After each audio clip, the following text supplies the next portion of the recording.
School tiffin হোক বা evening snacks, সেটা হেলদি আর টেস্টি হলে তো কোনো কথাই নেই। তো ঘরে আমার ওটস রাখা ছিল, তো ভাবলাম এই ওটস দিয়েই কিছু একটা বানিয়ে ফেলা যাক। তো প্রথমে ওটসটাকে আমি একটা মিক্সির বাটির মধ্যে নিয়ে সেটাকে ভালো করে একটু ডাস্ট করে নিলাম। তারপর এর মধ্যে দিয়ে দেবো হচ্ছে খানিকটা ময়দা।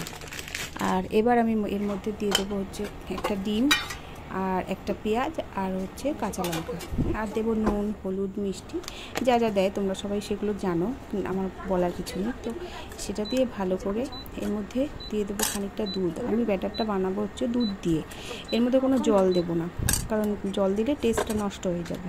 তাই এটাকে আমি দুধ দিয়েই ভালো করে এটার ব্যাটারটা বানাবো। তো ব্যাটারটা দেখো ভালো করে আমাকে এটা সুন্দর করে একটু ব্যাটারটা বানাতে হয়েছে। তো দেখতে কত সুন্দর হয়েছে। তারপর এটা একটা ফ্রাই প্যানের মধ্যে খানিকটা তেল গরম করে নিয়ে আমি হাতা দিয়ে একটু দিয়ে, যেমন পাটিসাপটা করে তো সে আমি তেমন করে দিয়েছি, দিয়ে সেটাকে এবার একটু উল্টে পাল্টে নিয়ে ভালো করে ভেজে নেব। তো যতক্ষণ ভাজা না হবে ততক্ষণ একটু ভালো করে ভেজে নিয়ে সেটাকে একটা প্লেটের ওপরে আমি সার্ভ করে দেবো। এবার এটাকে খেতে হবে একটু সসের সাহায্যে, কারণ সস দিয়ে খেতে এটা ভালো লাগে। চলো এবার দেখি রিভিউ নেওয়া। কেমন হচ্ছে তোটা?